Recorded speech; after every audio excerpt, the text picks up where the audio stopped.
all profit is value extraction. And that means that all profit is theft from you.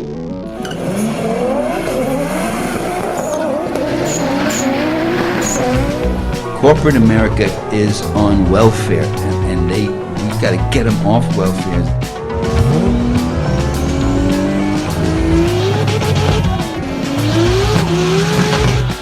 The last words on my lips, I am a revolutionary, and you're going to have to keep on saying that. Hi, welcome to Cars and Comrades, your socialist podcast about bicycles. We've given up on cars. We're not talking about cars anymore. My name is Bryant. We've got Brandon, Zach, and Connor here. How are you all doing? Good. Well, I'm good. And so we are, I think, going to give a little brief Project Car update here before we get into Bicycles Part 2. This episode is going to cover basically the 20th century.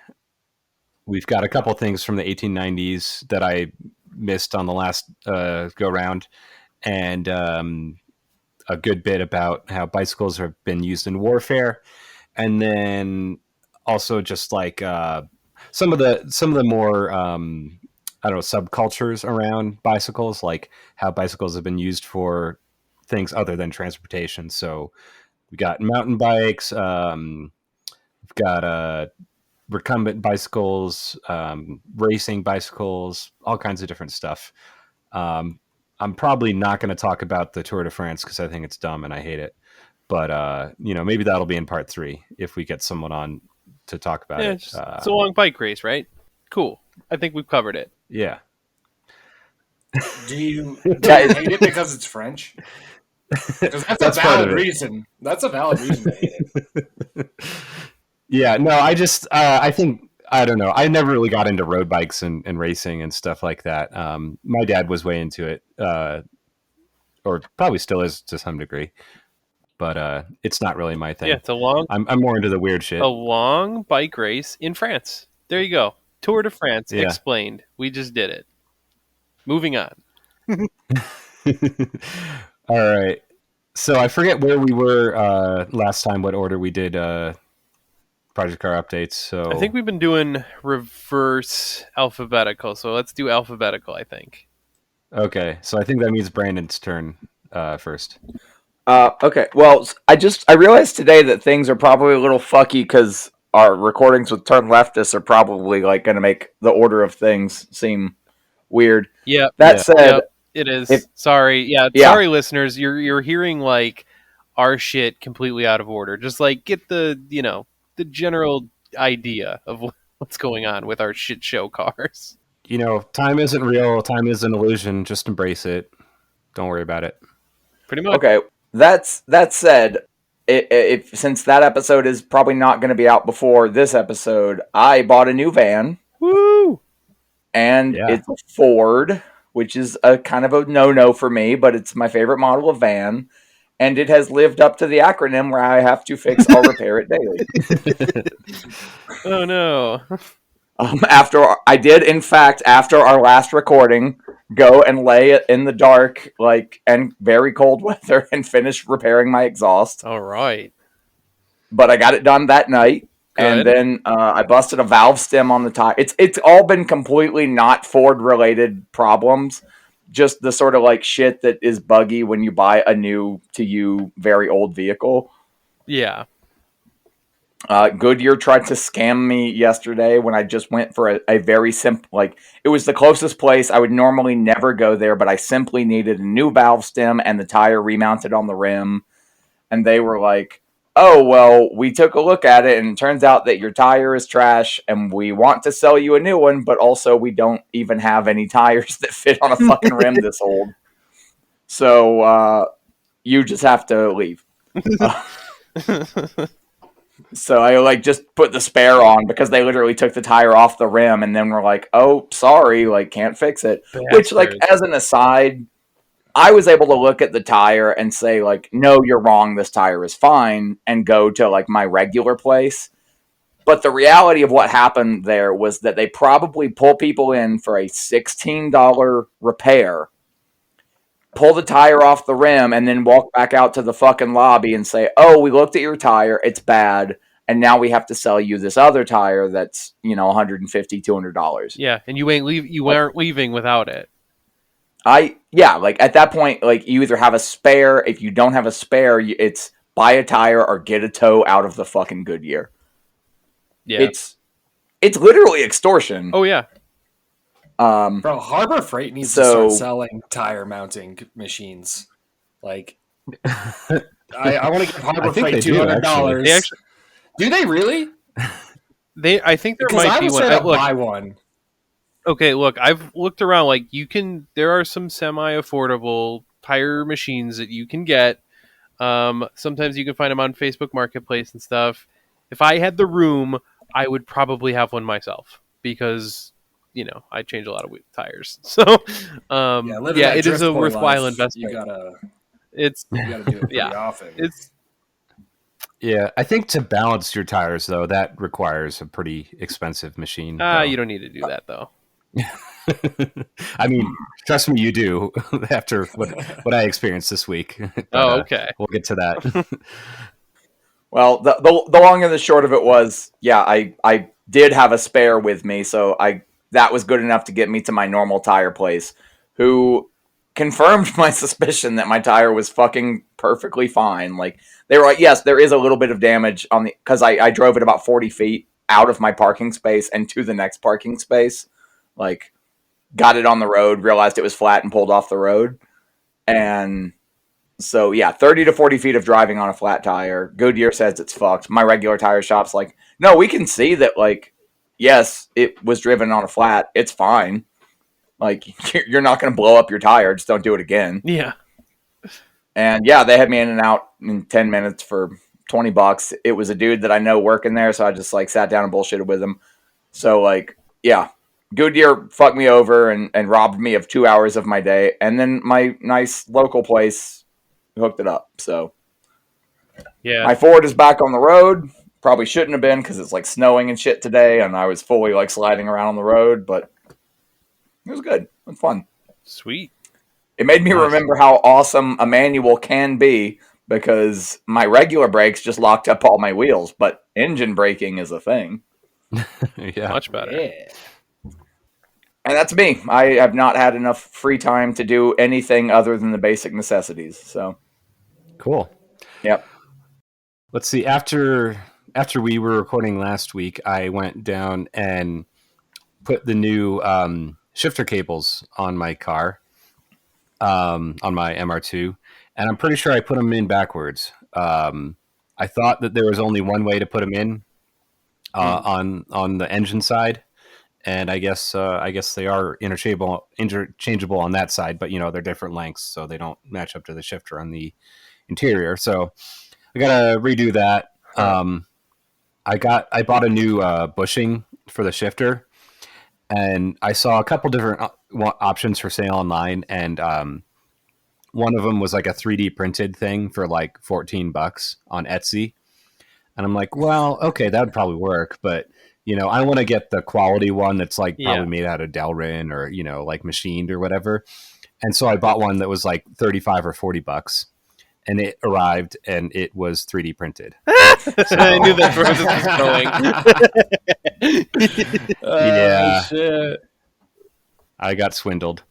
But I put it in and it fit fine and it works and it takes all the slop out that was with the stock one. So that's nice.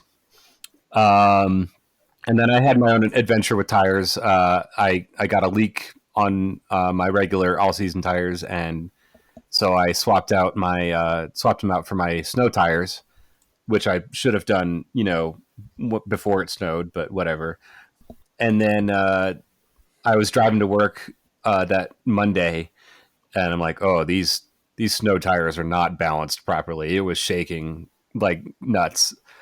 So I dropped it off at the tire shop that's right next to where I work, and they charged me like $90 to bounce those tires. God but damn. at least it's not shaking on the highway. I mean, it is vibrating a little bit because they're snow tires. At 80 miles an hour, they're going to do something. But $90. Okay, $90 is too goddamn much just for balancing.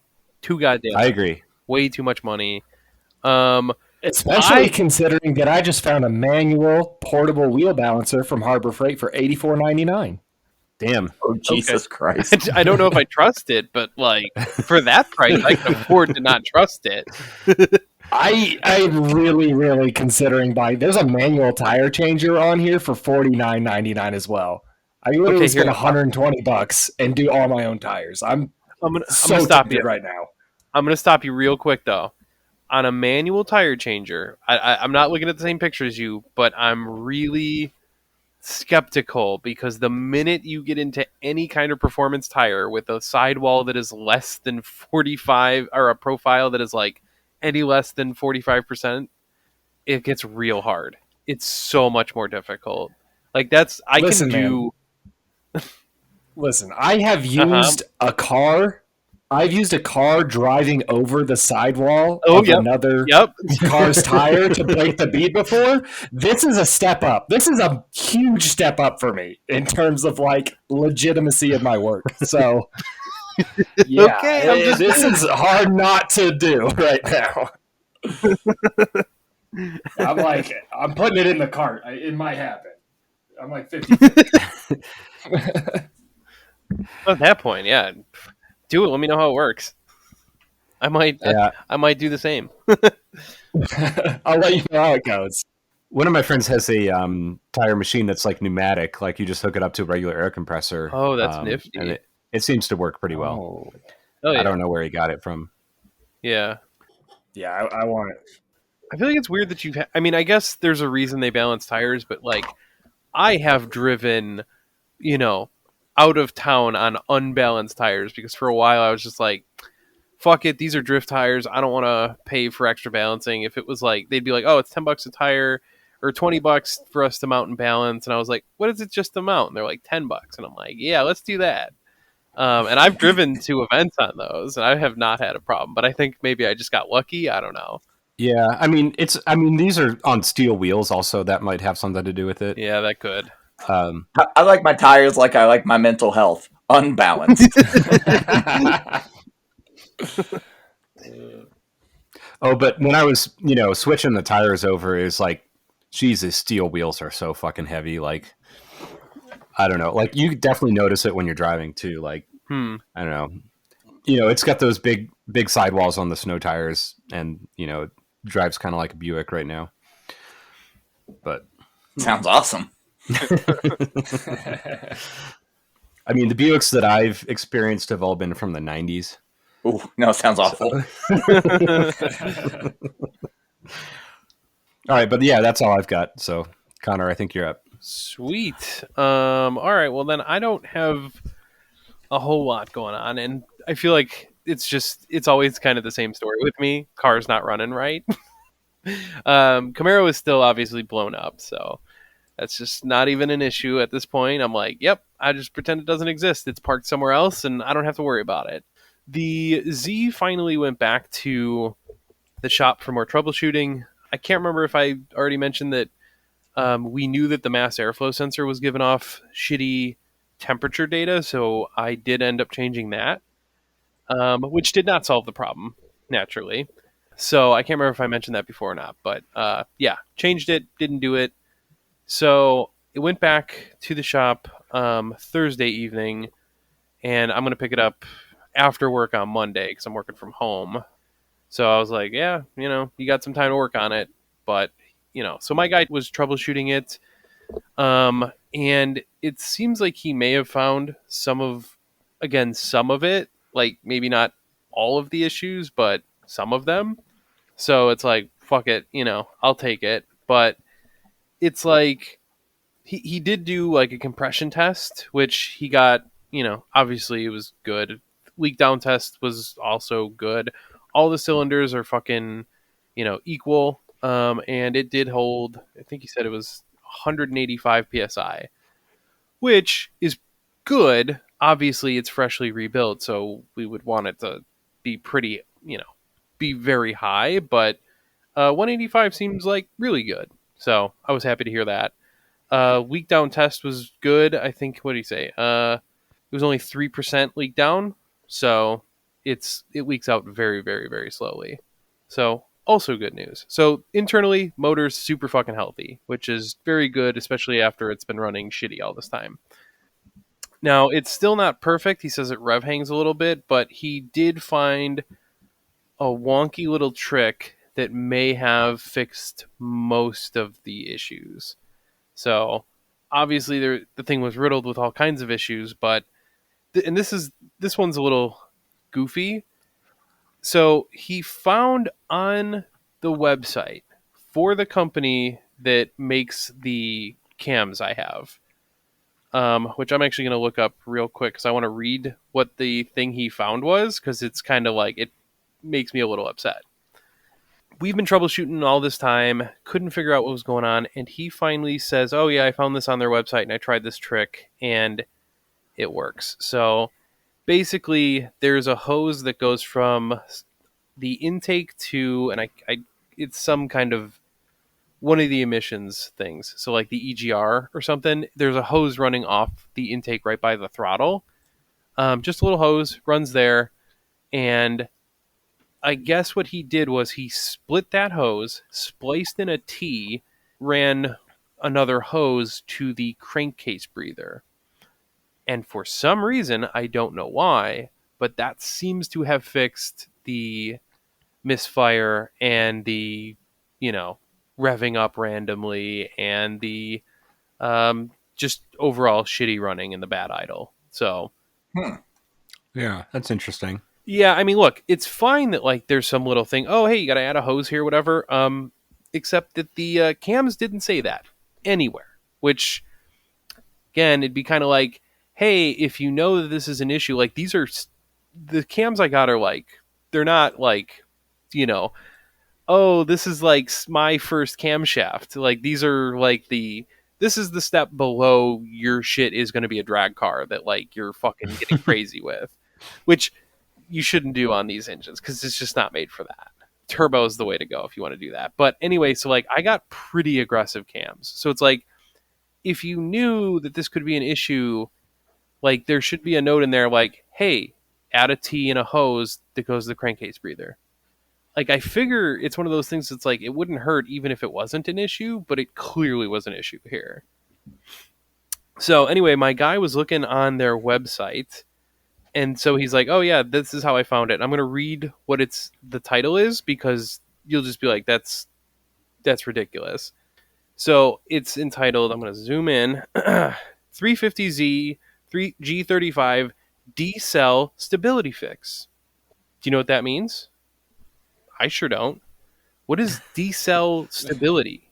What the fuck does that mean? This thing couldn't idle right. The fuck? So here's the rest of the title.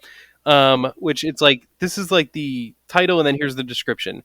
350Z G35 D-cell stability fix for modified cars when idle speed cannot be adjusted from consult to stabilize idle after rapid throttle drop. Does anyone know what? This sounds like a Wish.com product. Yes. Description. Yes. It's just like 100 words in a row that kind of all say the same thing, but don't fucking clarify shit. They're all, you're like, those are all words, sure. How do they go together? So this is Jim Wolf Technologies. They're a well-known brand. They're a legit ass company. But yeah, let me again read this one more time, because again, I was just like, what is a consult? What the fuck does that mean? What is a rapid throttle drop? Did I have that? I don't know. So G35 or 350Z stability fix for modified cars when idle speed cannot be adjusted from consult to stabilize idle after rapid throttle drop. But apparently that, big bunch of fucking nonsense might have fixed a lot of the problems with my car. That literally sounds like when you have like something about cars written by someone who's never turned a wrench in their fucking life. Yes. But no, even that. Like all of that is just terms that they Googled and have cobbled together and don't mean anything. Yeah. So again, I'm like, good on you for trying that, because I would not have clicked on that. keeping it real, I would not have clicked that link. So he tried it, and he says it's idling way better. He says it's way easier to drive. It's not getting all fucky.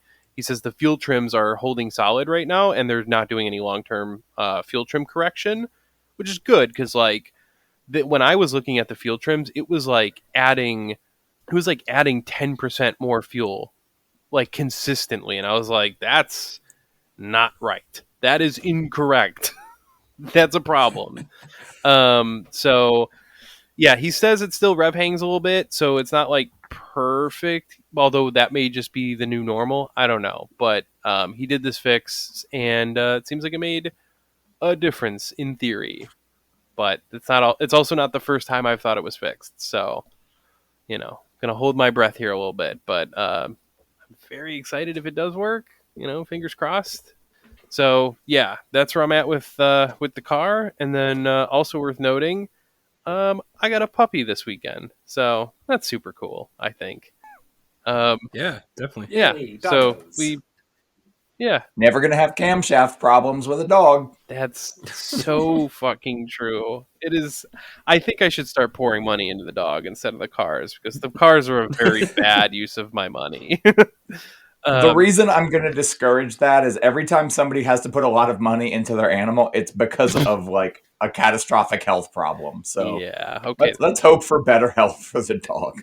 Yeah, it's not like you're doing mods on your dog, like giving it a nice paint job or a turbo or something. That's true. That's a good point. I put a lift kit on my dog. I just made him flat.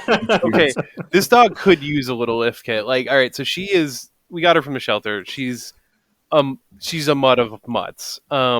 She's definitely got some kind of shepherd in her, but like her legs are really short. So she's a long ass dog, but her legs are really short.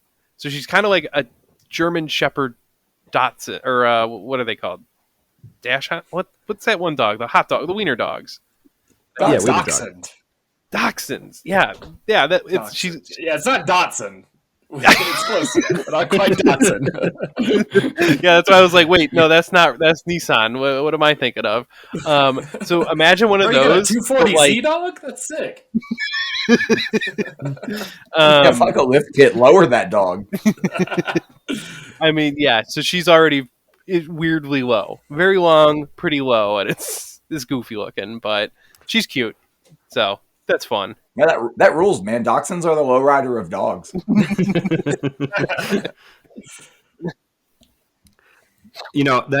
That reminds me of a little tangent. At work, we're making stuff that is involved in manufacturing aluminum cans, and there's a big wooden crate. Hold on, what stuff? There's aluminum in the cans. That's what else? What else is there?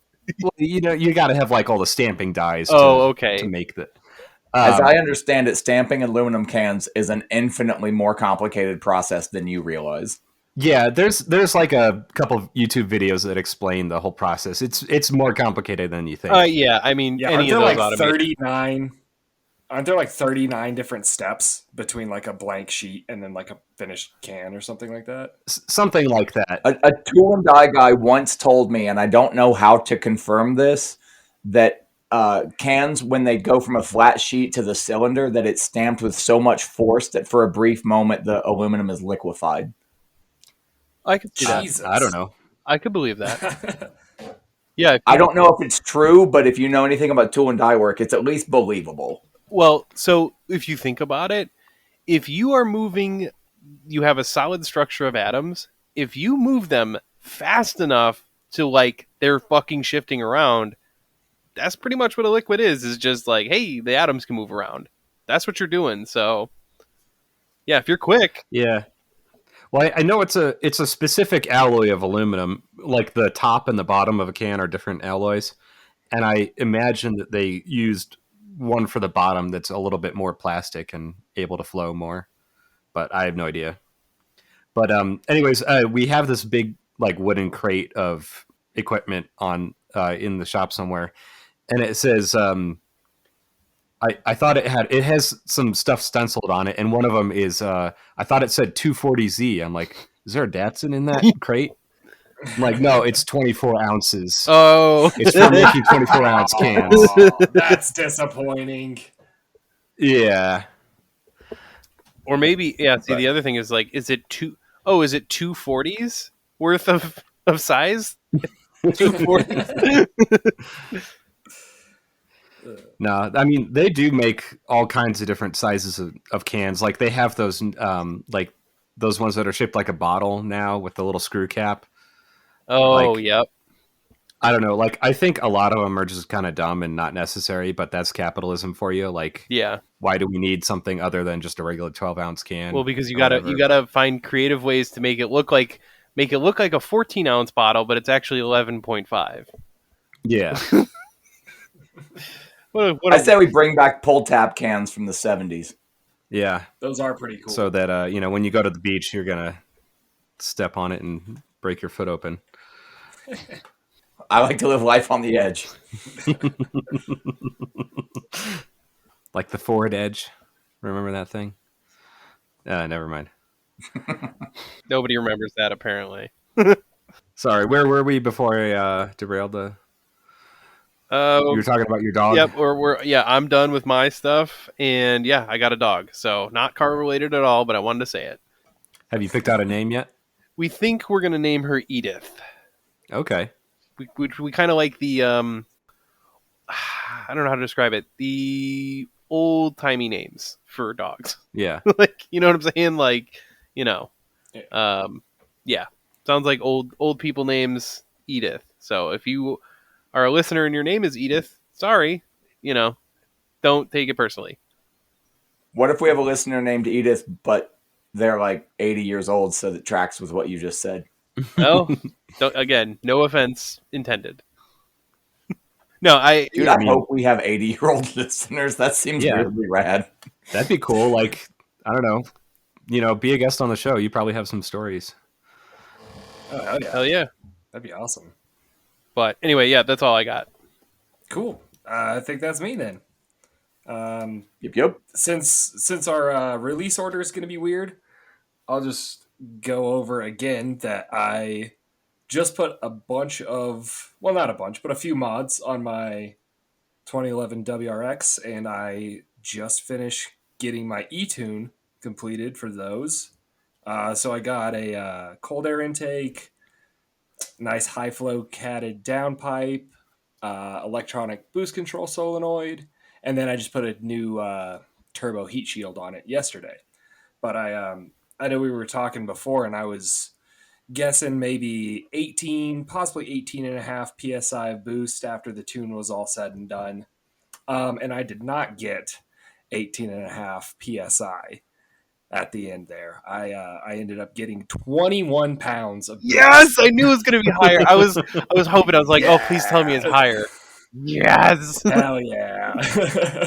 I was like fully expecting like, okay, yeah, maybe I'll hit like 18.5 on a good day. Nope. I was doing street pulls and I looked down and I'm at 21 PSI. I was like, oh, hell yeah, dude. This is sick.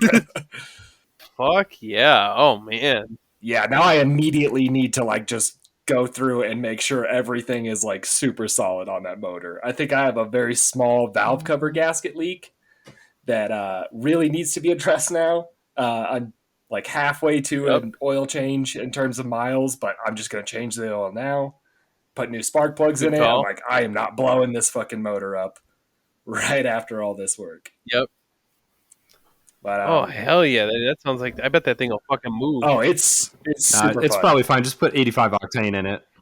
See what happens. Yeah. I'll just throw the E85 in. It'll be great.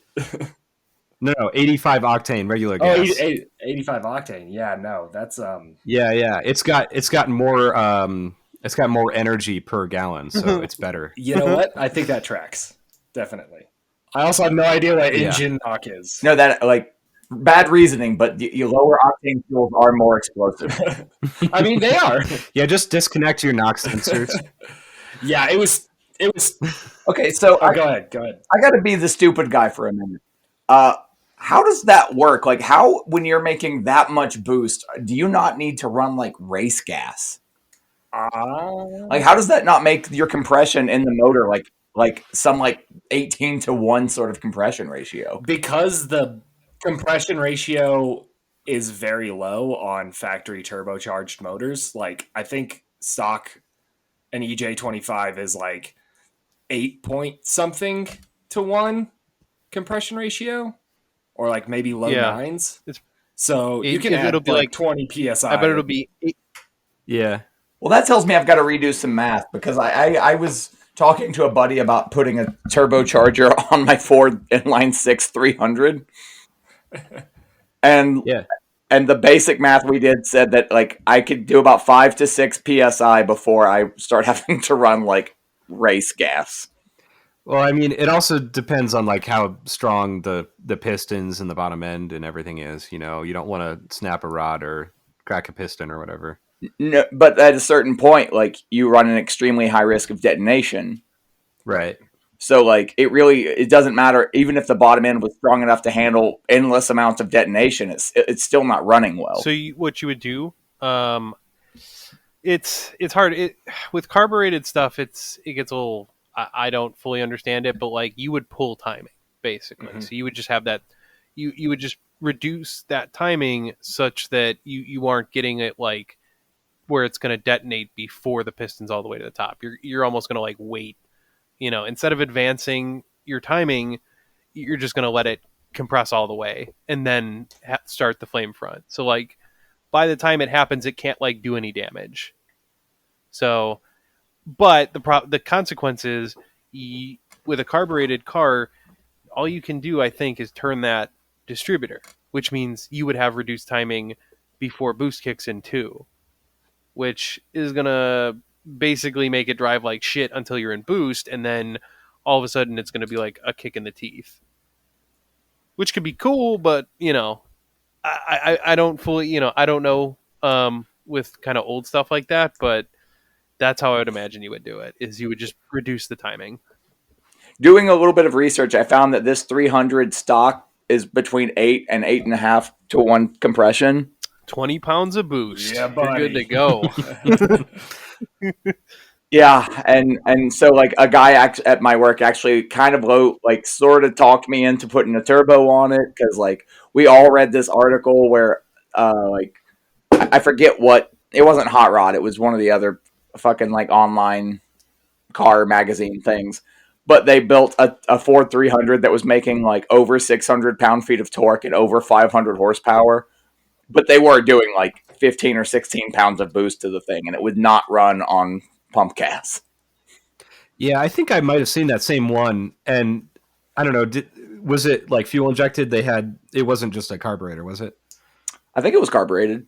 Really? Okay. Huh. Yeah, I looked into modifying this motor and found out that even the cheapest aftermarket intake that I could find was $600 and something. So I'm nope, stock is good. I'm good with stock. Yeah. Yeah. I mean, if you're not looking for huge power, maybe just a supercharger and a carburetor would work pretty well. I'm still actually slightly considering a turbo.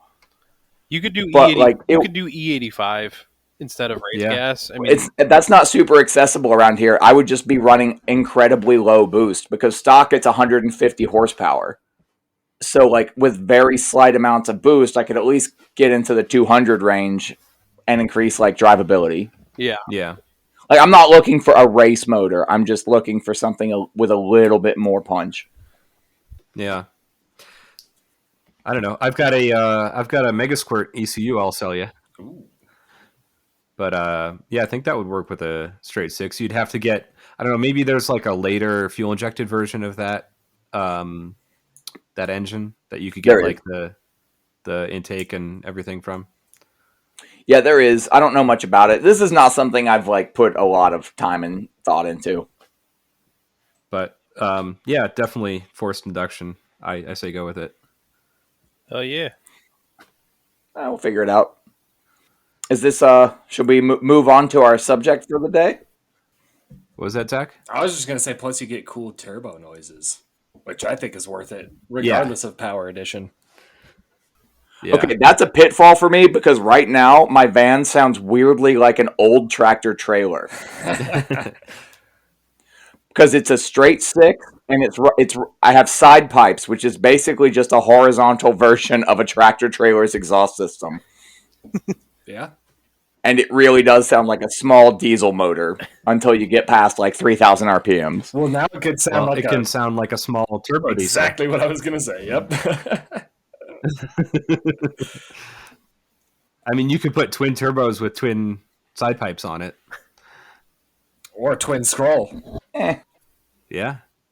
I mean, you'd have a single exhaust with that, though, I think. Oh, I guess. Unless you split it. You could split it unnecessarily. That, I don't know. That kind of bothers me. I don't know, Zach, I forget if your year of WRX has the muffler where it splits in two in the back. It does, yeah. But yeah, I never really got the appeal of that. It's just like you have a single exhaust pipe and then it splits in half with a Y. There's real no reason for that. I mean, aesthetically, I enjoy it, but like mechanically, it makes no sense. But I just do like the symmetry. Right. I do like the symmetry out the back. And stock, it has like the quad tip exhaust. So like not only does it Y, like kind of midway back, there's also 4 tips back there. And I think that's fucking stupid. But the catback that I have has like 2 big 4-inch single exits at like almost like 45 degrees out the back. And I think that looks pretty tight. You know, I did think of one situation where it makes sense, and that's to if you have like one of those what do you call it, butterfly valves in the exhaust where it bypasses the muffler. Yeah, I think technically having 2 mufflers out the back does reduce noise also, because it splits that exhaust pulse and then muffles it through 2 exits. Yeah, that's probably true. I don't know. I've heard some similar setups to my car with a single exit that sound just rowdier. Like mine's still pretty loud. It's a, it's a 3-inch downpipe, then 3-inch catback all the way back into 4-inch mufflers. And so it's pretty loud, but the single exits just kind of sound rowdy, I think, because all that exhaust pulse is coming out the single exit, and it's just kind of overlapping some and not as muffled. But, yeah, it's personal preference, I think, at the end of the day.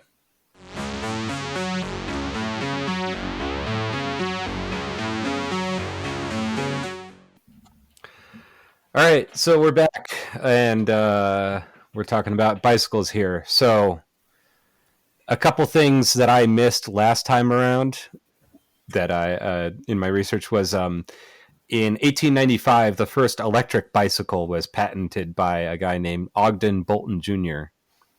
And it actually had a power output of around 1,000 watts.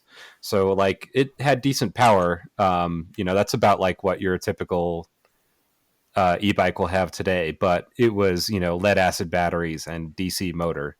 So not the, maybe it consumed 1,000 watts, but it might not have put out that much power. It probably wasn't the most efficient thing.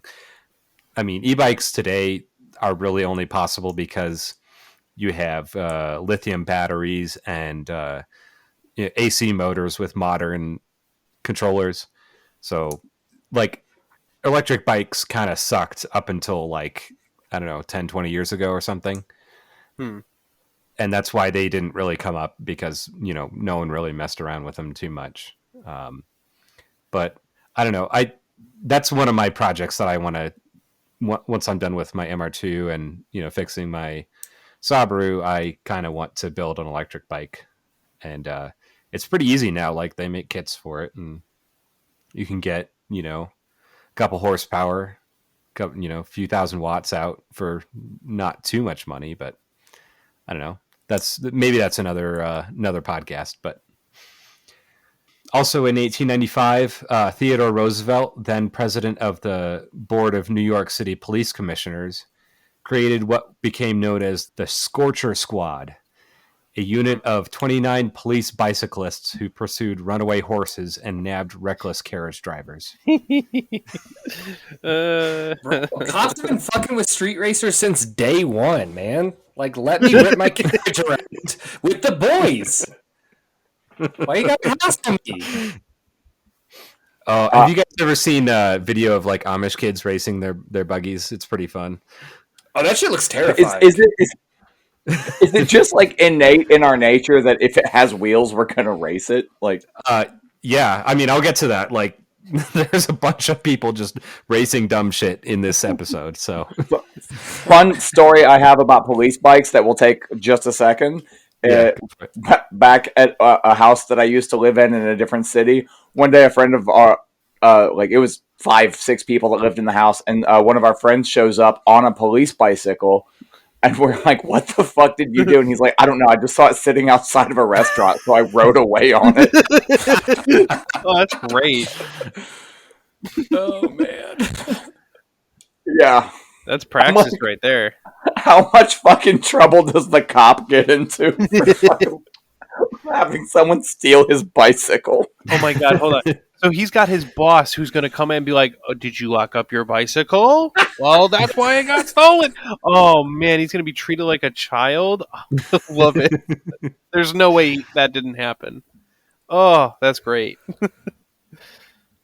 So now I get into the section of bicycles used in warfare. So basically, starting in the 1890s when you had the first big bicycle boom, people were like, "Hey, maybe these would be good for like scouts and messengers," and that's what they were used for a lot, especially like during the First World War.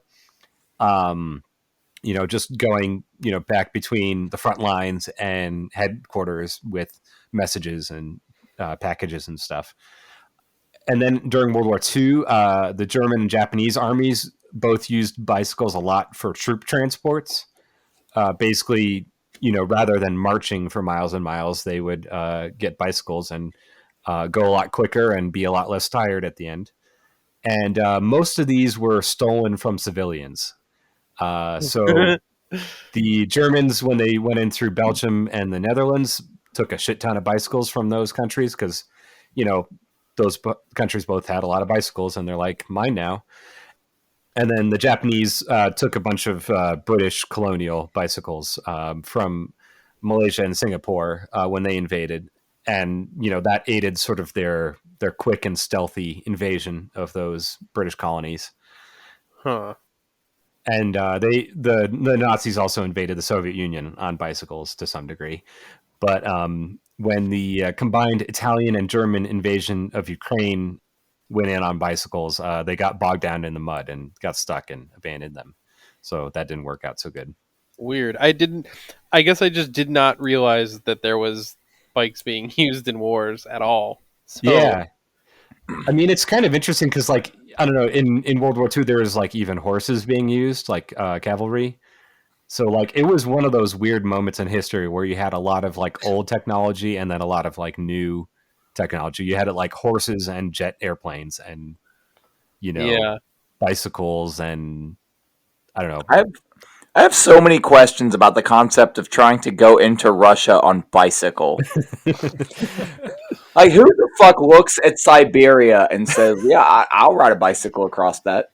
I mean, it didn't go well for them, so it worked. Well, more no shit, it didn't go well. But who couldn't have seen that coming? Nazis, I guess. Well, if they were smart, they wouldn't have been Nazis to begin with. I mean, they were all messed up. They thought they could do anything. Yeah, I didn't think about that. That's probably a big factor in why they're able to, blitzkrieg so quick is just they're all on meth. One thing this kind of highlights to me is just like how much of a pyramid scheme fascism is. Like, they had to like steal civilian bicycles to do the blitzkrieg, and also like. What I forget where I heard this, but one of the major reasons why they invaded Czechoslovakia in the first place is just to steal their money and their resources. They're like, our government is running out of money. Let's go, get all the money from the Czech banks and add that to our war effort or whatever. I mean, yeah, it's fascism is capitalism in crisis. It's like, oh, we ran out of money, got to go steal some. Yeah. Which is a common state for capitalism, unfortunately. Honestly, I find that the most relatable part of it because it's like, for a long time when I was like, oh, we're out of food in the house, better go steal some. That's horseshoe theory right there. It's almost like we live under capitalism and we have to do shitty capitalist things to survive, like steal shit. Exactly. No, that's just fun. I mean, that too. But so later on in the war, Allied paratroopers carried British BSA folding bicycles while parachuting into Normandy. And amphibious assault units used bicycles to carry supplies from the landing crafts up to the front lines. So, thinking about it, if I'm parachuting into a country and it's like I got to get around, it's either walk your ass there or here's a shitty little folding bike. I do think I'd like the folding bike. Yeah, I would rather do that than walk. I mean, they look like pretty decent folding bikes for the 1940s. Like, I'm sure they're made of steel and they're pretty heavy, but like they're not that different from a modern folding bike. It's just you undo a couple wing nuts and fold it in half and you're good to go. This whole show is a couple of wing nuts coming undone. Hey. Oh. But yeah, I mean, another thing I came across that's not in my notes is like in Asia, folding bikes are real big because you can just take them on public transit or fold them up and put them in the office when you're not using it. I'm not really sure why they never really took off in other places, but I don't know. It seems like a pretty practical thing to have if you're getting around on the subway or whatever. Yeah, the problem with folding bikes is not really legitimate, but it's that they are as functional as they are stupid looking. Yeah. It's just, it's purely aesthetics. People are just like, that looks silly, so I'm not going to do it. People will make fun of me. Yeah. I mean, they are good for commuting, though. I mean, we're car people. We definitely do stuff that is purely aesthetic all the time. Like putting dual exit on a single turbo car.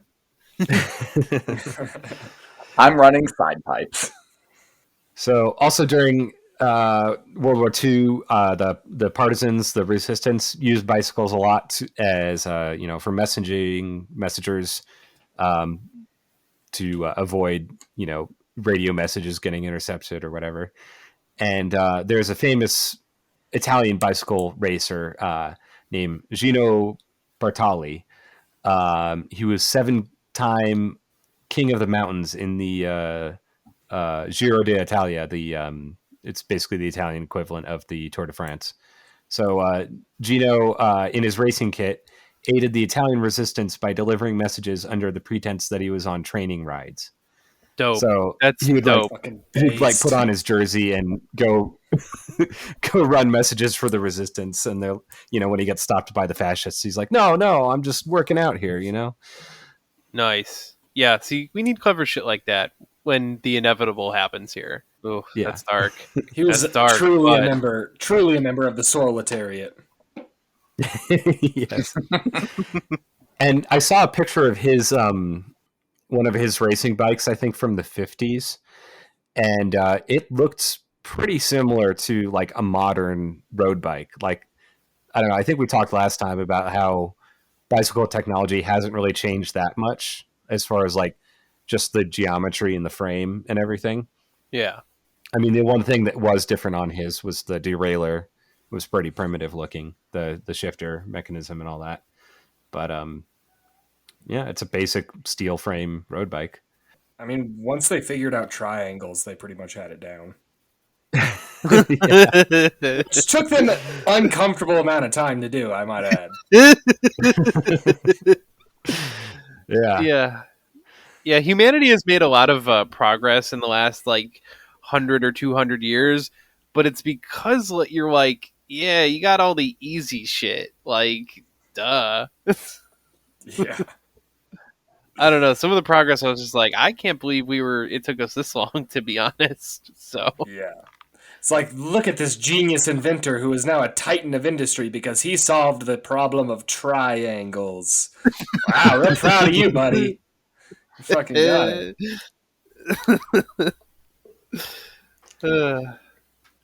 So at the end of the war, as Germany began to lose and suck shit and retreat, Fuck yeah! Woo! Sorry. They formed something called the Volkssturm Militia, and this was basically like all the like teenage boys and old guys that weren't enlisted in the regular army, who just really, really loved fascism. Yeah, they were true believers. So they got a bunch of teenage boys and put them on bicycles with bazookas, Panzerfaust bazookas, and told them, "Hey, all right, go take out the Red Army on your bicycle." And how did that go? Not so good for the Nazis. Yeah, Nazi cyclists, fuck off. I would have simply applied like Grand Theft Auto physics to riding a bicycle, and I would have mounted it backwards and fired it as I was running away, so that I also ran away really fast. Yeah, but that's why the Nazis were idiots. Yeah, because they couldn't figure out how to use a bazooka as propulsion for a bicycle. So as they retreated from the Netherlands, German soldiers again stole a bunch of bikes, whatever they could find, and retreated as best they could. And after the war, just to rub salt in their wounds, Dutch people would often go across the border and yell at them, "Give me back my bike!" Oh, that's great! Wow. Ooh. Yeah. Or if I can try and pronounce this in Dutch, geef me mijn fiets. Nailed it. Yeah. I can confirm that's correct. Yeah. I'll put in a recording of a real Dutch person saying that here if I can find it. Geef me mijn fiets. No, that's too much work. I cannot imagine we have any Dutch listeners or people who speak Dutch. Fuck them.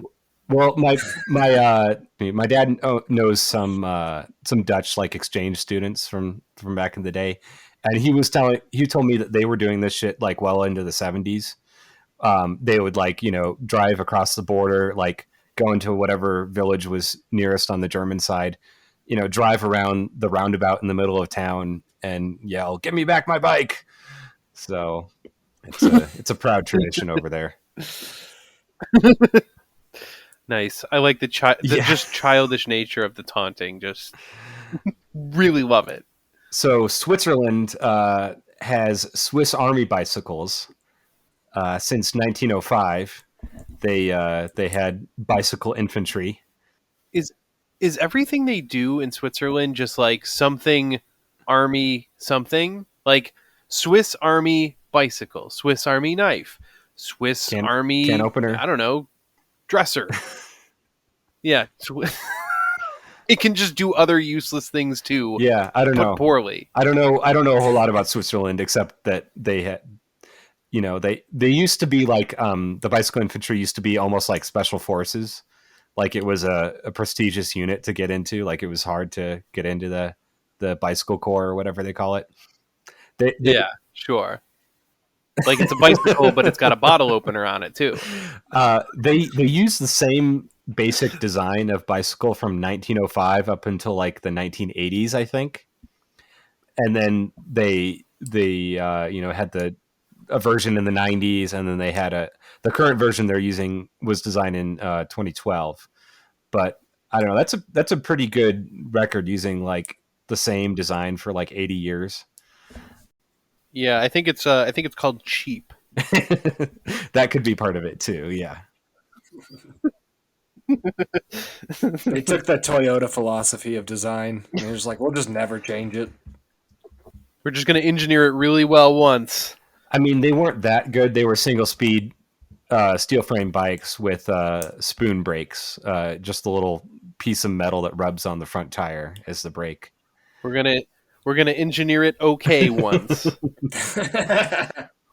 Yeah, the modern versions look pretty decent. They're like like a zero suspension mountain bike, basically, with a sort of rugged derailleur system for the gears. So that brings us to their motto should be yesterday's technology tomorrow. So that brings us to 1950, when the flying pigeon bicycle began being produced in China. Woo! All right. So I talked a little bit about this on one of the Turn Leftist podcasts, but I'm not sure if that's going to come out before or after this one. So I got a little bit obsessed with this brand of bicycle, mostly because they've built like around 500 million of these bikes. Yeah. Like 500 million in the last, whatever it's been since 1950. I can't do math right now. 72 years? Yeah. 72 years, yes. Thank you. I'm stupid. Got you, buddy. So this was a brainchild of a worker whose name I'm not going to try to pronounce. And it was based on 1930 design for an English Raleigh Roadster. So that basic upright city bike that we were talking about last time is the Roadster style. And the flying pigeon, it's a little bit of a mistranslation. It's really supposed to be like a dove, like a white dove, symbolizing peace, because this is when the Korean War was going on. And so a bicycle at this time was regarded as one of the 3 must-haves for every citizen, according to the Communist Party, alongside a sewing machine and a watch. These were sort of essential items of life that offered a hint of wealth, and also sort of like showed off that, you know, China can manufacture stuff. We're not just a peasant country or whatever. We can, you know, be on the scene, as it were, internationally.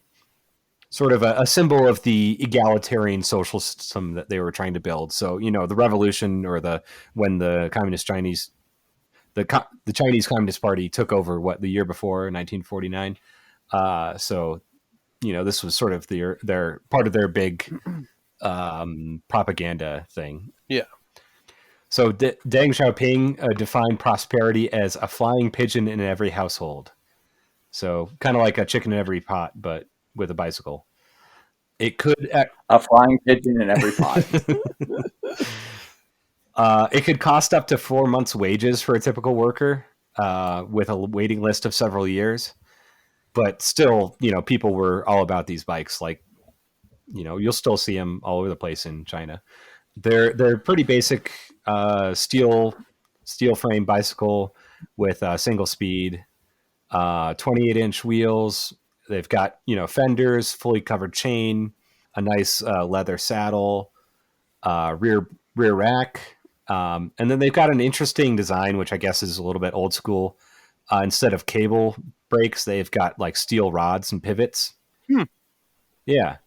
And sort of like the Ford Model T, you could get them in any color you like as long as it's black. At least for the civilian model. There were different color ones for different government offices. So dark green was used by the post office. Red was by the fire department. Yellow, orange, and blue were used by different other state businesses. Interesting. Okay.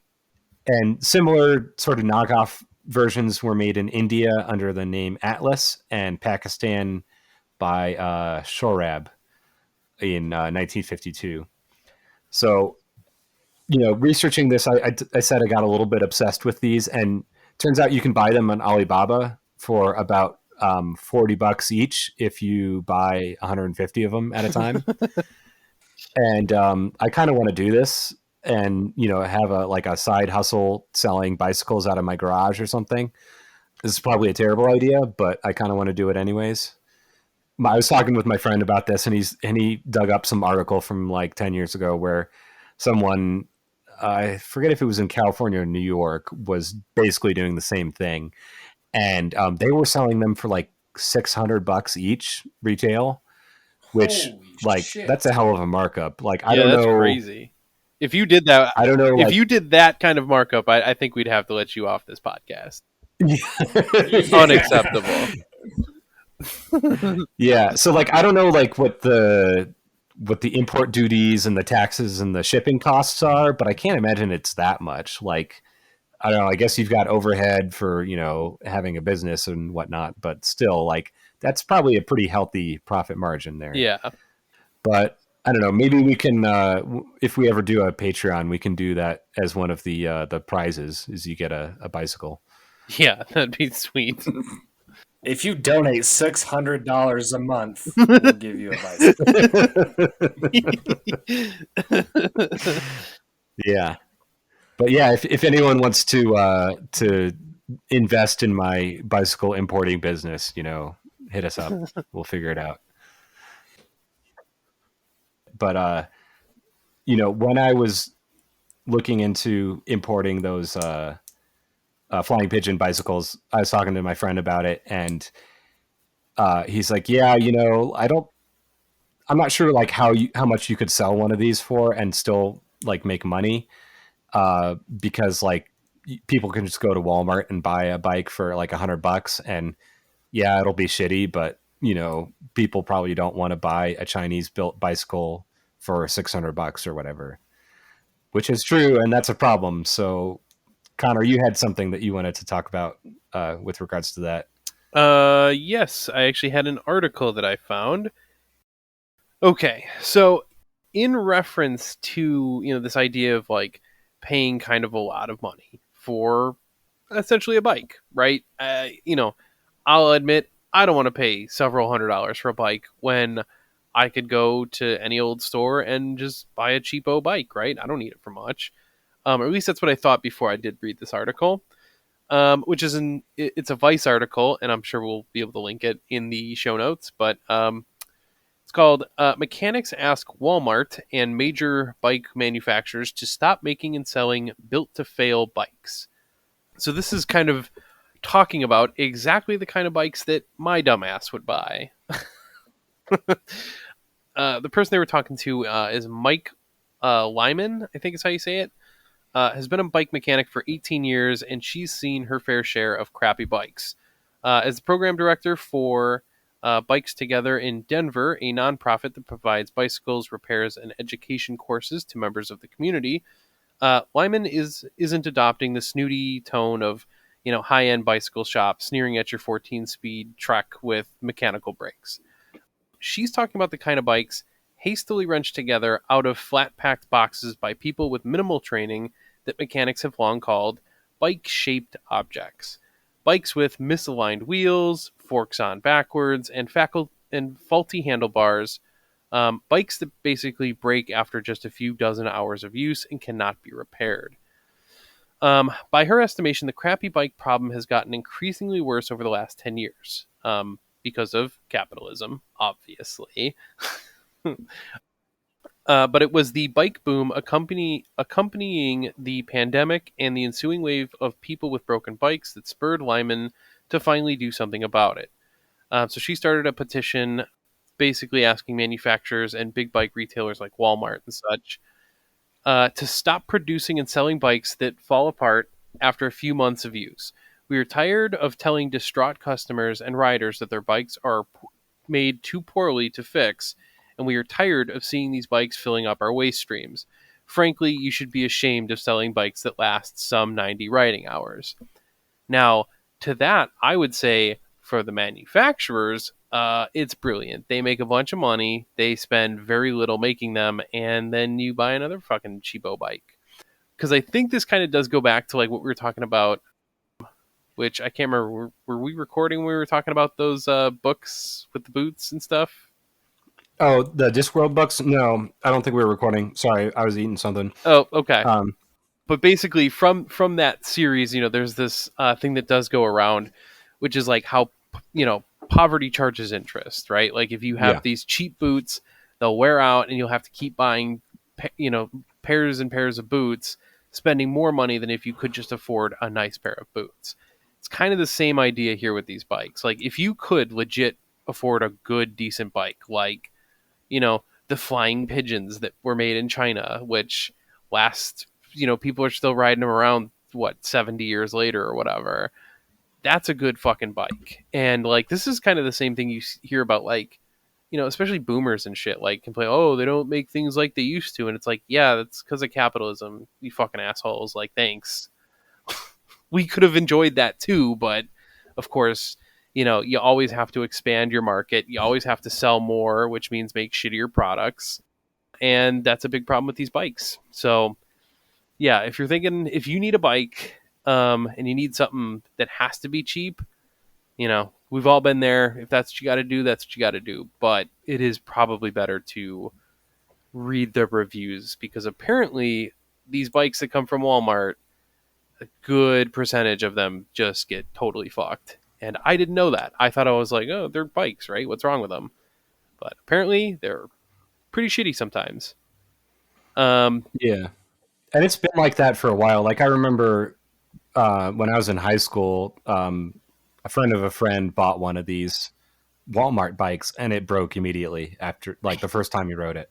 Yeah. So that's so shitty. I mean, like in this article, it says, crappy bikes can be found at any major retailer that sells bikes for less than $500. And then it does note that, price alone doesn't dictate if a bike is built to fail.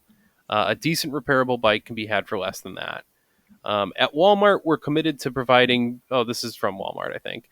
At Walmart, we're committed to providing families access to quality items at affordable prices. Spokesperson who gives a fuck says.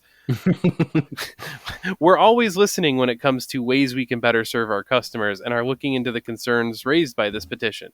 No, they are not. So, yeah.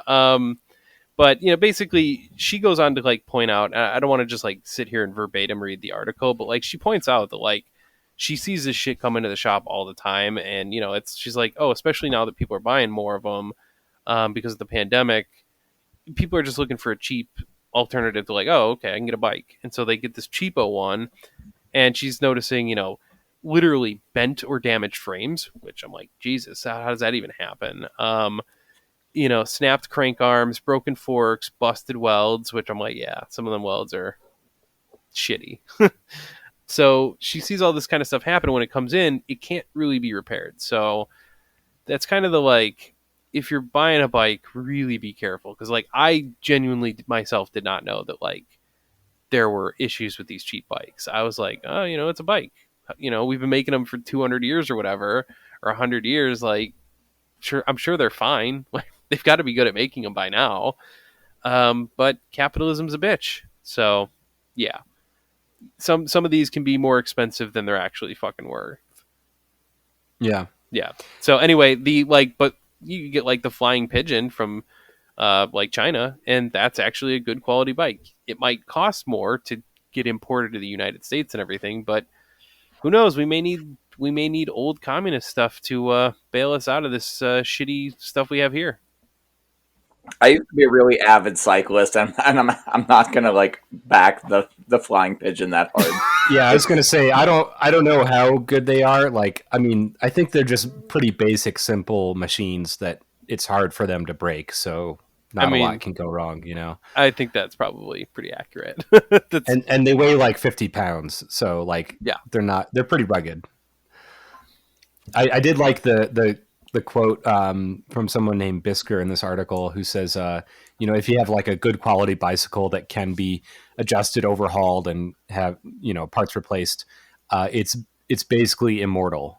Yeah. So like, a quality bicycle will last you for decades, if not, a century. Yeah. Which I didn't know.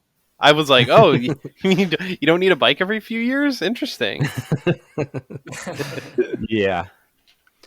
Yeah, definitely don't buy a full suspension mountain bike at Walmart for like $100.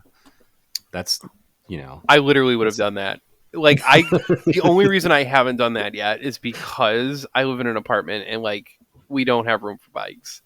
My partner, on the other hand, she's so much better than I am, but she'll like read the reviews for shit and she's like, no, we're gonna get the good stuff. She follows like subreddits for buy it for life, and she's like, no, you're gonna buy the best goddamn thing because I'm not buying more. And I'm just like, oh, let's go to Walmart and buy the piece of shit whatever, because I'm in that mentality. And she's correct, to be clear. She's not gonna listen to this podcast, but just in case, she is correct. No, I mean that genuinely. Like, I am still bad about this, where I'm like, I'll buy the cheapo one, or the thing that I am not reading the reviews on at all. Oh, it's fine. But no, if you can, a bike's a pretty big purchase, so you should look into that a little bit more, I think. Yeah.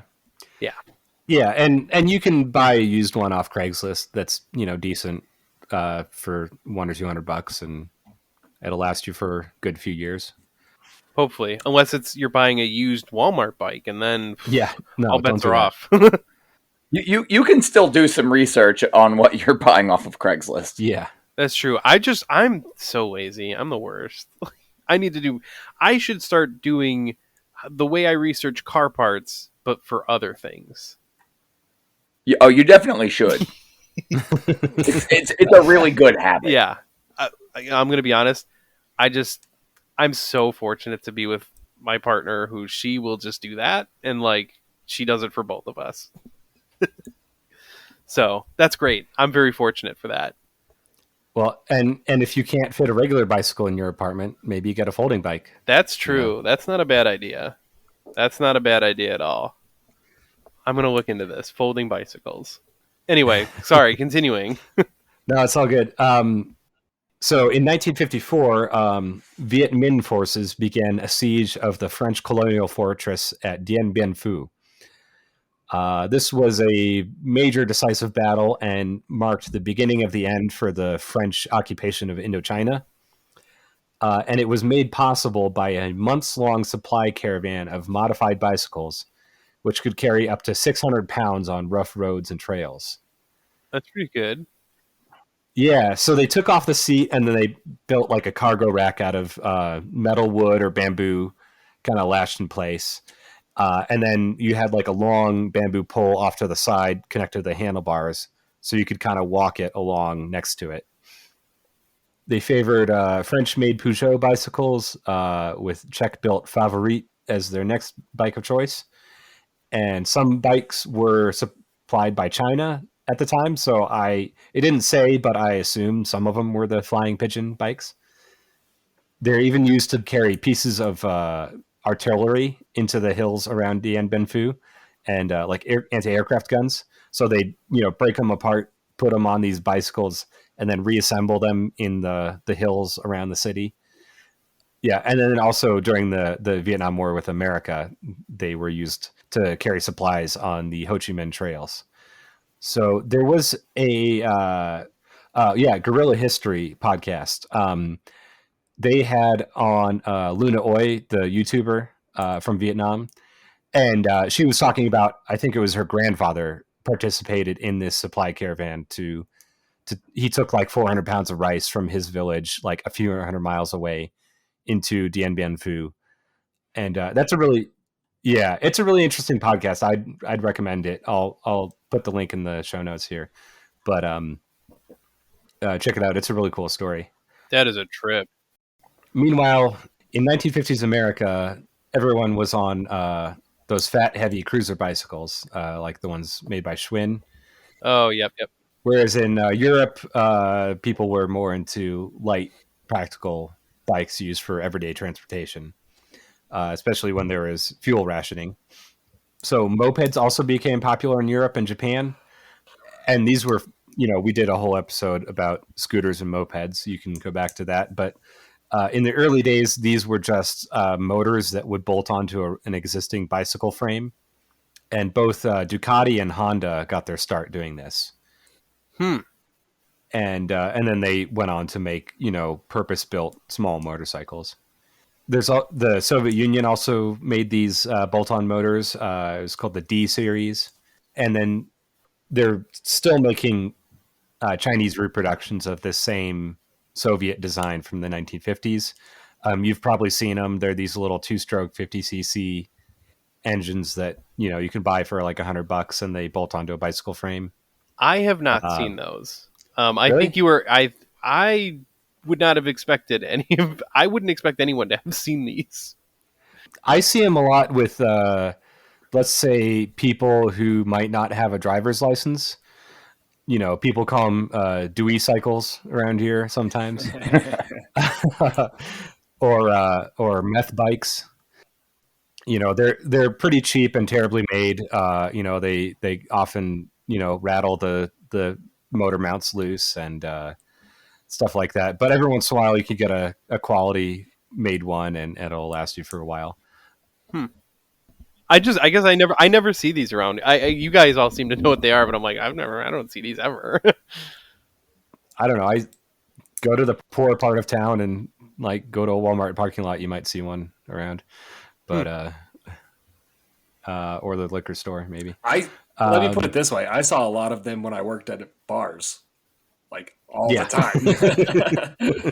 That seems great. I mean, I don't know. It seems like a little motor you just bolt to a bike. It seems great.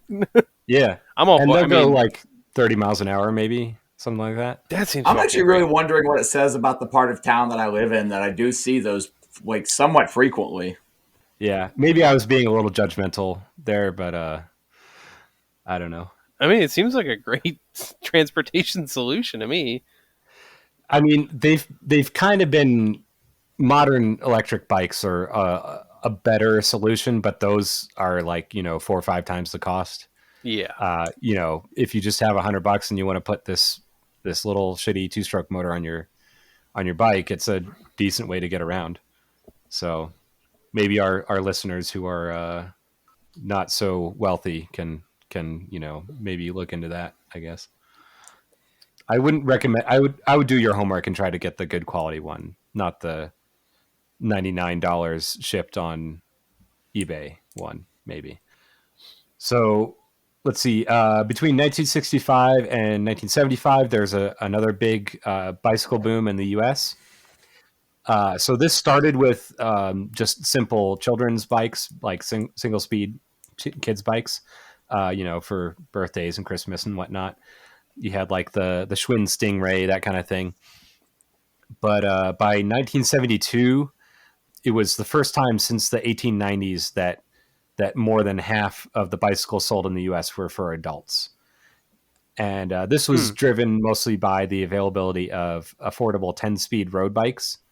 So this is when you first start getting adults riding bicycles for transportation or for racing or just for fun in the U.S. In the 70s mostly.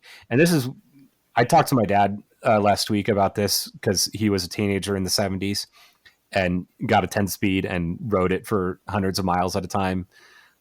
So that's when he first got into bikes and the Tour de France and stuff like that. But he was telling me about this movie that he saw from 1979 called Breaking Away. That movie rules. Yeah. It's sort of a coming of age story about this young guy in a small town in Indiana, I believe, who gets really into bicycle racing and wants to get out of his small town. And it's a pretty fun movie. Yeah, I haven't seen it in a long time, but I really like that movie. All right, fair enough. Also worth mentioning was the movie, I think it was called Quicksilver, which is an earlier Kevin Bacon vehicle where he is a lawyer who decides to give it all up to become a bike messenger. Interesting. Yeah. It's kind of a cheesy movie, but it's fun. I like it. I feel like that's just a thing that like couldn't happen in capitalism. You're like, hey, I can't take this big of a pay cut. But literally, like, the movie starts out with like he's like in his nice suit with his briefcase and he's in the back of a taxi and like a bike messenger just flies by the cab and it's this sort of like, oh, like I have all this material wealth, but like that man has freedom sort of thing, which sure there's validity in that, but like, it's also pretty sick when you can afford to pay rent. I think so. I recently saw it was Michael Parenti kind of had a point about this, where he's like, oh, yeah, you'll see this in the movies and shit sometimes where, it's kind of hard to be rich and, sometimes I would just like to be like a regular free working person. He's like, that's a crock of shit. They are rich because they love it. They love being the exploiter class. Like they are not, there are things that I guess are a challenge about being rich, but that's because that's what life is. It's challenge. He's like, no, they love it. They love being rich. If they didn't, they wouldn't continue to do so. There's a reason they keep that wealth. I would slightly disagree in the sense that I think that there probably are those individuals who are rich and view like. I do think there's a little bit of it's a little bit of both, because it can kind of be like, yeah, these people might be like, wow, it's actually kind of hard to be in this position, and like I've kind of lost all my humanity and my ability to connect with regular people. But also, even having gone from dirt poor to like middle class, I do like there was a freedom in poverty because you have nothing to lose. That doesn't make it necessarily a better way to live or anything like that.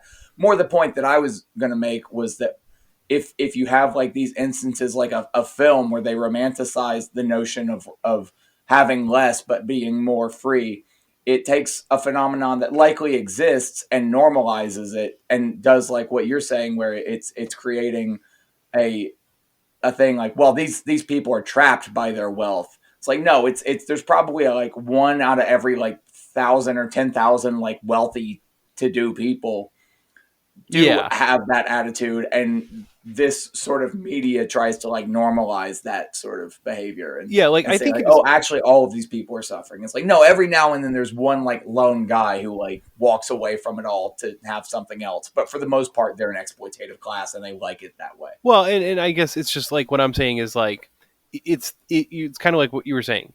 It's the media percent, like, oh, look at how this is totally true in all these cases. It's like, it's usually not. But also like, yeah, I'm sure there's an element of truth. It's almost like Hollywood is like romanticizing. It's like they're romanticizing working class life to the working class, trying to be like, oh, see, yes, if you were rich, you would wish that you had this life because it's so simple and you don't have to deal with all of these rich people issues. Aren't you happy that your life is simple? And it's just bullshit because it's like, no, I want to like be able to afford rent and food all month long. That's what I fucking want. So fuck you for making it seem like these rich assholes would really kill to be in my position. No, motherfucker, I would kill them to be out of this position. Like, this shit sucks, dude. And that's funny enough. Actually, for many of us, that is the goal. Right? That's how you get it. That is how you do it, actually. That's the rule book. Yep. A parody, of course. Yeah, in Minecraft or whatever.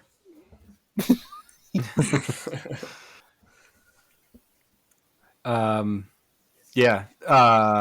had something I was going to say, but I forgot. But okay, so we're jumping back in time a little bit to talk about mountain bikes. So, I mean, mountain biking existed before actual mountain bikes, purpose-designed mountain bikes existed. And the first mountain biking expedition that I could find was in the 1890s, carried out by the 25th Bicycle Infantry Corps, which was a group of Buffalo soldiers led by Lieutenant James A. Moss, a white guy. They were stationed at Fort Missoula in Montana.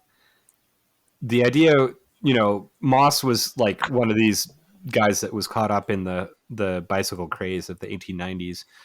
And he wanted to show to his superiors that cycling was faster than marching and cheaper than traveling on horseback.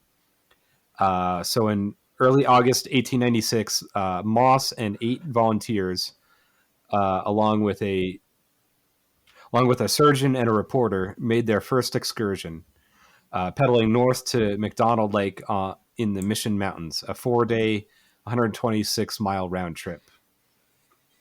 Later that summer, Moss led a 23-day, 800-mile bicycle trek from Fort Missoula to Yellowstone National Park and back again. And then in 1890, that seems like a fun trip. Yeah, I mean, from the report, this reporter went along with them, and he was, talking about how much fun they had, like, going around the geysers and the bubbling mud holes or whatever they're called, and it seemed like a fun trip. Let's see. In 1897, they took a 1,900-mile one-way trip to St. Louis from Missoula. That's 1,900 miles? Yeah. Wow. It makes sense, but damn, yeah, I guess that's further than I thought. Yeah. basically they got there and they're like, let's take the train back. Yeah. So they like went through deep sand in Nebraska. They went through mud. They like broke frames, broke components and stuff. So they really, this was an actual stretch of biking. And then one little anecdote I thought was kind of funny, I guess. Somewhere in Missouri, one of them asked a farmer for permission to camp on his land. And the farmer asked, are you guys Union soldiers? And he's like, well, I guess so. But the war's been over for like 30 years. The farmer is like, well, you can pile right off of this land. So he's like, you can what? You can pile right off of this land. So get the fuck out of here is basically what he's saying. Okay, then. Cool. So they're like, yeah, okay, let's go to the next farm down the road. Yeah, that was probably a little bit probably more. good choice. Yeah, especially for a bunch of black guys in Missouri. Yeah, in 1897. So, and then in 1898, the Spanish-American War broke out, and they're like, we can't fuck around with bicycles. We're just gonna do horses and whatnot. So that was the end of the Bicycle Corps. Fair enough. So then in 1955, there was a Rough Stuff Fellowship formed in the United Kingdom for off-roading bicycles. And then in Oregon, in 1966, there was the Chemeketen Club. That must be like a Native American place name or something. And this guy named Gwen, it just says first initial D, last name Gwen. I'm not sure. Okay. Anyways, he built a rough terrain bicycle, sort of like a purpose-built, homemade bicycle. And he was the first to call it a mountain bike. Okay. And then England, 1968, a guy named Jeff Apps, who was a motorcycle racer, started experimenting with off-road bicycle designs. So by the 70s, he actually had something that was pretty well suited for riding around in muddy off-road conditions in England. So I mean, what really defined to me, the mountain bike is like, it's a regular bike, but there's like a little bit of a shock in front. Is that not an accurate understanding? I mean, you didn't really have shocks until like the late 80s, early 90s, I think, is about when that started. Huh. Yeah, I think early 90s. I'm not sure who did that first, but like, I know a guy who's big into like what he calls vintage mountain bikes, which are like older mountain bikes from the 90s. And it's kind of like how cars were like in the 19-teens. Like it was just like a lot of innovation going on, and there's no standard design for suspension and brakes and wheels and everything. So like there is a lot of interesting stuff going on, and not all of it went anywhere. So he collects these kind of like orphan mountain bikes from the 90s that they look cool, but they're not necessarily the greatest designs. Yeah. I guess I just don't like what, besides like there is some kind of suspension, like would even make it different. You're like, it's just a bike, and then you add a little suspension because you're going over terrain. I can't even imagine what else could possibly be added to that design. But knobby tires or like anything for traction would be good. You want your bottom bracket to be a little bit higher, so you've got better ground clearance. Okay. You would generally fuck with frame geometry because depending on the relation between the seat and the bottom bracket and the cranks and everything, you use different muscle groups to pedal. Really? So like maybe they were trying to do something with that in a subtle way. Okay. Different like frame design that would alter the way the bike handled. Yeah. And I mean, you also want like kind of straight horizontal handlebars that are kind of wide. Yeah. What I'm hearing is lift it and put muddies on it. Pretty much, yeah. Gear ratios, I bet too, because if you're like cruising around, you're not going to want the same short gear ratios that you're running to like go up a mountain. Right. And this like really started off in the 70s in places like Crested Butte, Colorado, and Cupertino, California. Mountainous places where people would sort of take like heavy Schwinn bikes because they had pretty rugged frames, and they'd put big knobby tires on them, change the gears, put BMX handlebars on them. And then in California, at least, this was called clunkers before they were called mountain bikes. And people would organize races.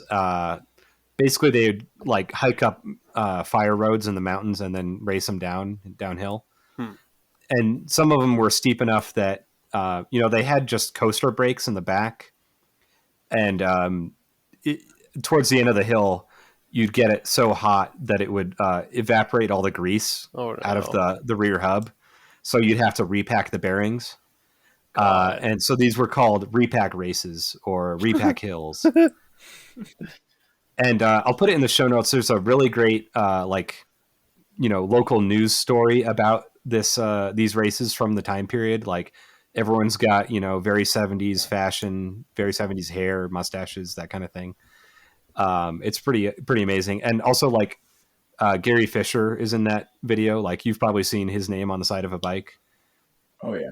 He was a real person who built bikes mostly in the 70s and 80s and raced them and stuff. So let's see. Yeah, that's all I have about mountain bikes right now. I'm a big nerd about recumbent bicycles. I think it's technically a semi-recumbent. It's a Bike E is the brand. Or maybe it's a short wheelbase recumbent. I don't know. There's all these different terms. But basically a recumbent is anything where you're in like a reclined position with your feet forward. Okay. And so these are people started using these mostly because they're a lot more comfortable. Like if you've got back pain or neck pain or something, it's a much more natural position to be in than on a road bike, especially. And, that's one reason why I got mine is because I've got back pain. But also they can be more aerodynamic and faster than regular upright bikes, especially if you put like an aerodynamic fairing on them. And so no one really knows who invented the first recumbent bike, but there's a few designs and patents from the 1890s. But the first like practical mass-produced ones were made in the 1930s by a French guy named Charles Mochet or Charles Mochet. I'm not whatever.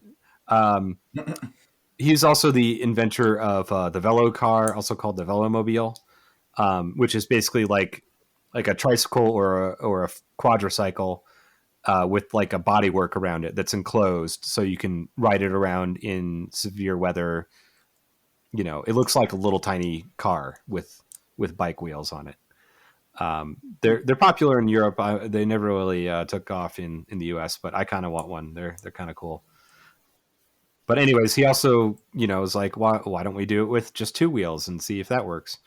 And it turns out they were really fast. In 1933, Mochet employed racer Francis Farury, another French guy, to pilot a recumbent bike, try and beat some speed records. And they were very successful. They were beating all kinds of records until 1934, when the UCI governing body published a new definition of a racing bicycle that specified how high the bottom bracket could be above the ground, how far it could be in front of the seat, and how close it could be to the front wheel, which basically banned recumbents from UCI events. So this is one of the reasons why I don't like the Tour de France, is like, if you had people on a recumbent, especially with a fairing, they would, totally dominate the Tour de France, maybe up until they get to the Alps and the hills and everything. It's wild how, like, in the interest of standardization, things like that, they will absolutely just fuck over innovation. Yeah. Like, as a brief aside, circle track racing on motorcycles in the 60s, maybe 70s, was pretty dominated by Harley, but they were still racing side valve motors. And when overhead valve motors started to become more common, the whatever governing body for those leagues made it so that if you were riding a Harley like side valve motor, you could run a 750. But if you had an overhead valve motor, I think it was capped at 500 cc's. Nice. Yeah. So like the more innovative design got tighter restrictions because it wasn't like, fair to whatever else, or I don't know. Yeah.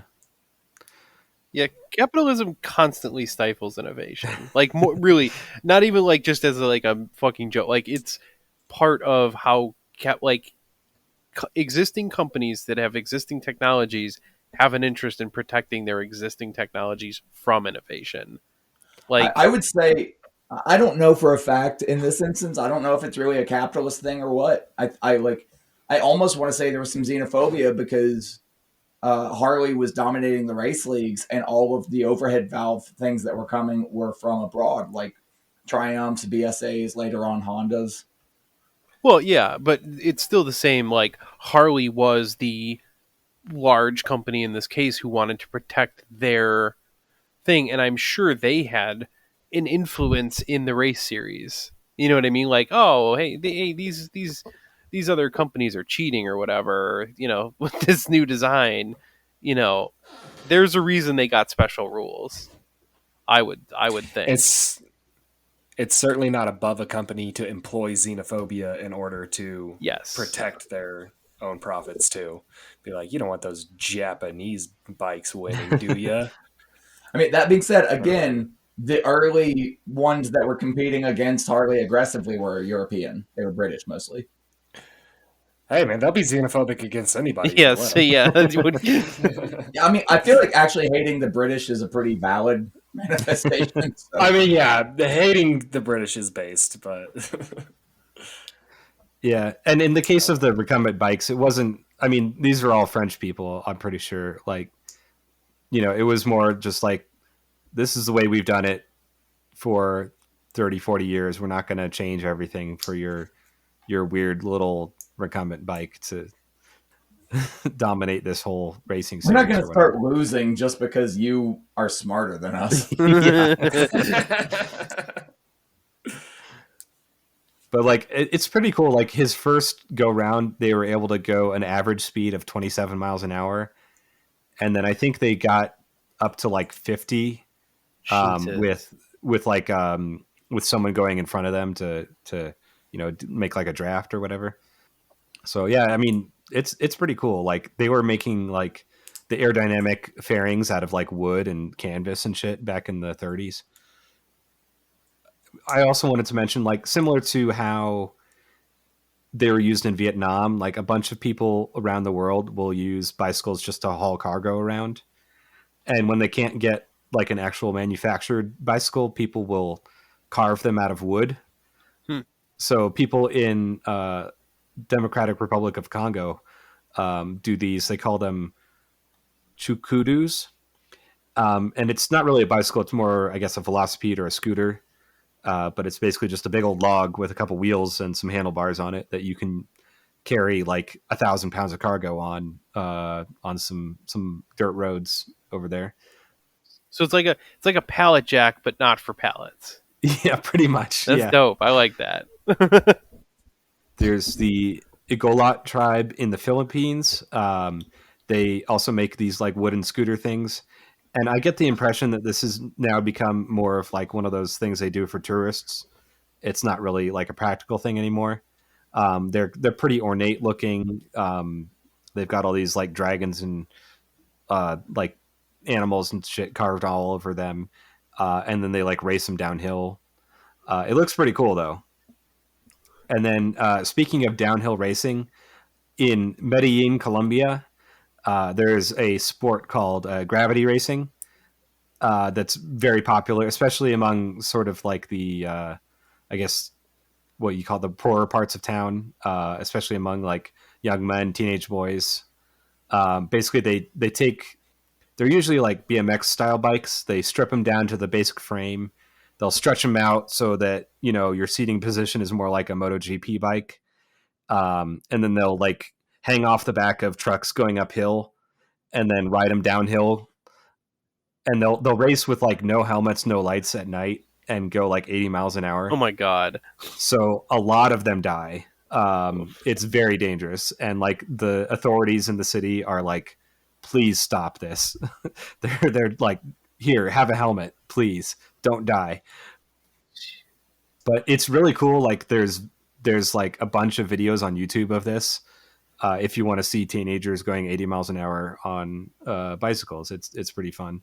That's giving me anxiety just thinking about it. Yeah. And I didn't catch where does this happen? In Colombia, mostly around Medellin. Okay. Yeah, that's the thing that Medellin's most famous for. It's kind of funny. One of the guys had a sticker of Escobar's face on the fender. So, so I also wanted to note just like how efficient bicycles are in general. Like even today, when everyone is driving cars, like a significant portion of the Earth's population gets around on a bicycle. Like, they're carrying cargo, they're using them as taxis, just, to get around, which is a good thing because, they're zero emissions. They're not wearing out the roads. They're not, making potholes. And actually riding a bicycle is more efficient per mile than walking, unless you're going up a steep hill. Up to, I saw different figures between 3 and 5 times more efficient than walking. I believe it. And then I saw a few different people trying to calculate like what's the miles per gallon equivalent of a bicycle. And I saw anywhere between 63 and 700 miles per gallon. Well, okay, now hold on. I don't think you should be drinking gasoline. Okay. I don't know if that's a bad idea. Well, that's sort of what they were arguing about, is because gasoline has like 30,000 calories per gallon. Okay, hold on now. All right. Okay, that seems like a pretty good food source then. Yeah, it's not so edible though. So they're like, well, what about like a gallon of lard? How many calories does that have? Or like a gallon of Big Macs? Like what can we make this equivalent to? Make it equivalent to Big Macs. I would like to start planning all of my how many Big Macs would it take for me to do this activity? Yeah.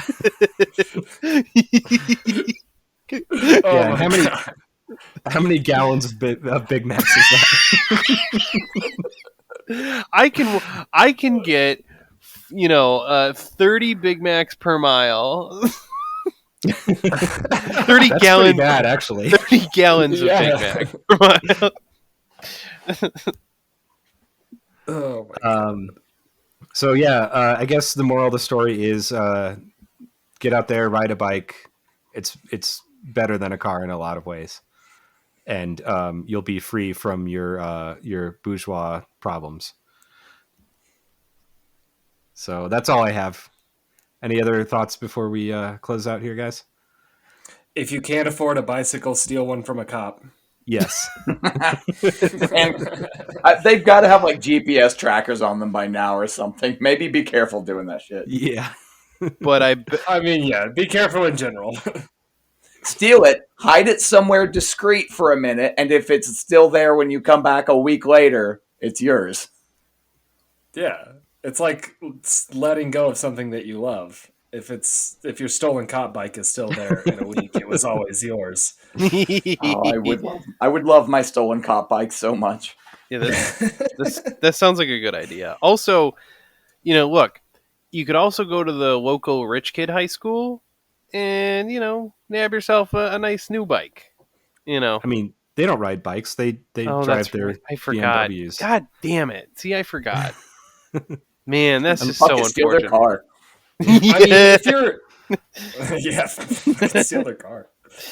If your local rich kid high school is in like Boulder, Colorado, though. I mean, there's probably some granola ass rich kids that ride bikes. Take their shit. There you go. Stealing from kids. Cars and Comrades, approved message. Hey, steal from children. Also, if you see any rich babies, steal their candy.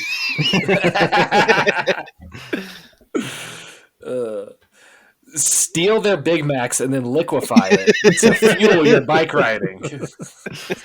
Yes. There has to be a better way.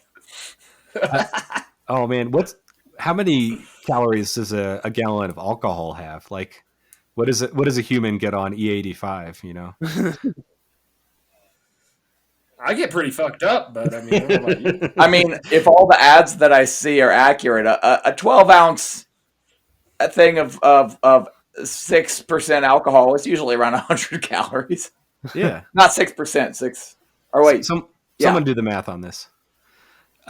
Quick tangent. I was in Vail, Colorado once, and went by a dumpster, and there was a charcoal grill in there, just like perfectly fine charcoal grill. So I took it and I used it for years until my drunk roommate body slammed it and broke it. So, oh, that's a bummer though. Yeah. In Philly, we used to have something that we called Penn Christmas, which was when the universities would close, like the semester was over for summer, and all the kids moving out of dorms just threw everything away. And you would. I knew people that found like money, computers. Wait, money? Like they just threw cash away? Like what? Never. Like we suspect a lot of that stuff got thrown away on accident. Like you throw away a desk and forget that there's like $100 in the drawer. Damn! Wow. But they would bring in these huge dumpsters, like a construction dumpster for kids to throw their shit away in, and you basically got whatever the fuck you wanted. That's dope. Hell yeah. Yeah. So, like, stealing from the rich people is just preventing them from throwing that away. Yes. Yeah. Mm-hmm. You're just skipping a step. It's green to steal from rich people. It's also just cool. Yeah. Well, cool. On that note, you know the drill. Follow us on, I don't know, various social media platforms. Instagram, Twitter, Hexbear, Reddit, Facebook, I suppose. Yeah. And if you like our podcast, give us a rating or a review or whatever your app does. I don't know. They're all different, but do that thing. I did post the other day a pretty sick video on our Facebook page of a Lada drifting in the snow. Oh, I did. So, I saw that you posted that in the Slack too. That was ballsy. I'm like, ugh, I don't know if I'd have the courage to do that. He came real close to the curb there. I was like, oh boy. I think he might have hit the curb a little with the wheel. It was kind of hard to tell, but I would fuck with that kind of stuff when you're on dry pavement, but when you're in snow, I'm just like, whoa, it's way too unpredictable. That is bravery. Yeah, that was cool though. I would love to have a drift Lada. If I'm ever able to do such a thing, it'll happen. Yeah, I will. I would like to do that, but I just don't have much hope for it. Yeah, I've seen a few Ladas. I think they imported them to Canada, and a few made their way to the U.S. I think one of them raced in Lemons once, but nice. That's the closest I've been to one. So you've seen a few, but you haven't seen a lot of them? Correct. Oh, boy.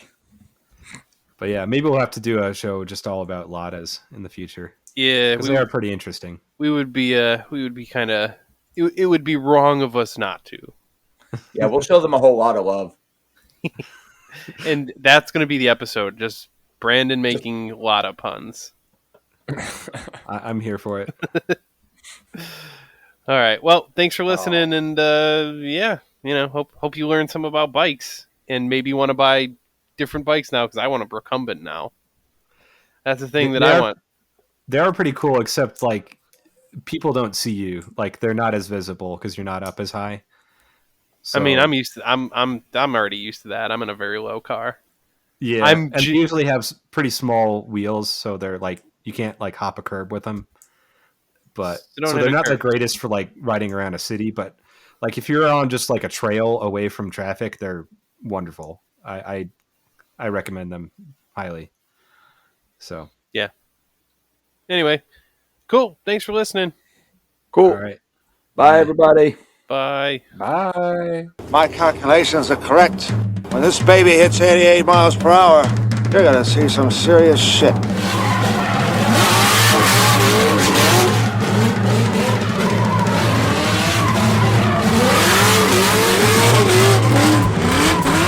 When left entirely on its own devices, capitalism foists its diseconomies and its toxicity upon the general public and upon the natural environment. And then it does an interesting thing. It eventually begins to devour itself. If the paladins of corporate America want to know what really threatens our way of life, it's their way of life. It don't matter if you win by an inch or a mile. Winning's winning. It's important that we examine the twin forces behind the Biden candidacy. The billionaires and the Bolsheviks.